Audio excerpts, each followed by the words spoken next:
Hello കൂട്ടുകാരെ, നമുക്കിന്ന് വറുത്തരച്ച ഒരു കൊല്ല സ്റ്റൈലിലുള്ളൊരു മീൻകറി വയ്ക്കാം. എൻ്റെ അമ്മ ഇങ്ങനെയാണ് വയ്ക്കുന്ന. ആദ്യം തേങ്ങ തിരുവി വയ്ക്കണം, പിന്നെ ചെറിയുള്ളി, തക്കാളി, ഇഞ്ചി, പച്ചമുളക്, പിന്നെ പുളി സെപ്പറേറ്റ് വെള്ളത്തിയിട്ട് വെക്കണം, പിന്നെ ചൂര. ഞങ്ങൾക്കിവിടെ മിക്കവരും കിട്ടുന്ന മീനാണ് ചൂര, ഫ്രഷ് ചൂര. പിന്നെ കറിവേപ്പില തീർന്ന്, അങ്ങനെ 2-3 തണ്ട് കറിവേപ്പില നമുക്ക് എടുക്കാം, അത് അത്യാവശ്യമുള്ള കാര്യമാണ്. പിന്നെ ചട്ടി എടുത്ത് അടുപ്പ് വയ്ക്കുക, ചൂടാക്കിയതിന് ശേഷം എണ്ണ ഒഴിക്കുക. എണ്ണ ഒഴിച്ചതിന് ശേഷം തേങ്ങ ഇടുക, തേങ്ങ ഇട്ട് വറുക്കണം.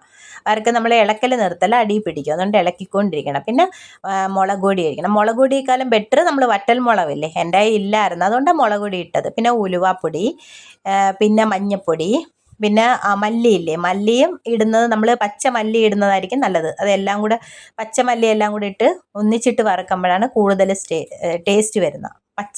വറ്റൽ മുളകും മല്ലിയും എല്ലാം കൂടി ഇട്ട് വറക്കുമ്പോൾ നല്ല ടേസ്റ്റാണ്. ഒരു നല്ലപോലെ വറുക്കുക, അടി പിടിക്കാതെ ഇരിക്കണം. അടി പിടിക്കാതെ ഇങ്ങനെ വറുത്ത് ഏകദേശം ഒരു ചെറിയൊരു ബ്രൗൺ കളർ വരെ നമ്മളിങ്ങനെ വറുത്തുകൊണ്ടിരിക്കണം. അതിനുശേഷം എൻ്റെ അമ്മ എങ്ങനെ ഇടുന്ന കണ്ടിട്ടുണ്ട്. ചെറിയ ഉള്ളി, പിന്നെ കറിവേപ്പില, അതും കൂടി ഇട്ട് അതിൻ്റെ കൂടിട്ടങ്ങ് വറുക്കണം. ഒരു ബ്രൗൺ കളർ ആവുന്നത് വരെ വറുക്കണം. അടി പിടിക്കാതെ നോക്കണം. അതുകൊണ്ട് ഈ പരുവാകുമ്പോൾ മാറ്റി വെക്കണം, കുറച്ചൊന്ന് തണുക്കാനായിട്ട് മാറ്റി വെക്കണം. അത് കഴിഞ്ഞതിന് ശേഷം നമ്മൾ ചട്ടി ചൂടാക്കണം. അതിനകത്ത് ഇതുപോലെ കറിവേപ്പില എണ്ണ ഒഴിച്ച് കറിവേപ്പില ഇട്ട് ചെറിയ ഉള്ളി ഇട്ട് അതും ഇതുപോലെ വഴട്ടിയെടുക്കണം. വഴട്ടിയെടുത്തിട്ട് നല്ലപോലെ വഴട്ടിയെടുക്കണം. അതിന് ശേഷം തക്കാളി ഇടണം. തക്കാളി ഇട്ടിട്ട് അതും നല്ലപോലെ വഴട്ടിയെടുത്തതിന് ശേഷം നമ്മൾ പൊടിക്കണം. പൊടിച്ചതിന് ശേഷം ഈ പരുവത്തിലാവും. അപ്പോൾ ഇതിനകത്ത് നമ്മൾ നേരത്തെ ഉള്ള പുളിവെള്ളം ഒഴിച്ചിട്ട് കലക്കണം, കലക്കി മാറ്റി വയ്ക്കണം.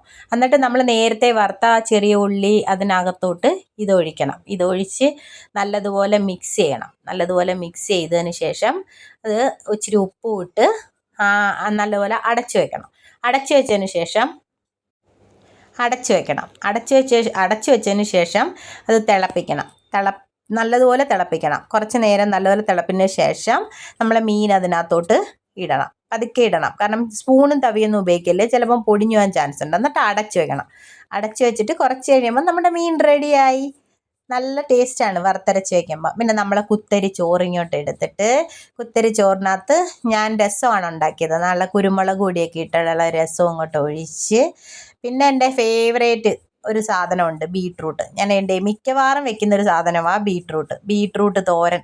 കുറച്ച് ഇങ്ങോട്ട് എടുത്ത്, അത് കഴിഞ്ഞ് നമ്മുടെ വറുത്തരച്ച മീൻകറിയും കൂടെ കുറച്ച് ചൂടോടെ കോരി ഇങ്ങോട്ട് എടുത്തിട്ട് നല്ല സൂപ്പറായിരിക്കും. വറുത്തരച്ച മീൻകറിയും കോരിയിട്ട് എല്ലാം റെഡിയായി. അപ്പോൾ ഇന്നത്തെ ലഞ്ചിന് എല്ലാവരും വായോ, നമുക്കൊന്നിച്ചിരുന്ന് കഴിക്കാം. പിന്നെ നമ്മുടെ സ്ഥിര അച്ചാറില്ലാതെ നമ്മളുണ്ടോ, അച്ചാറും കൂടി ഇട്ടിട്ട്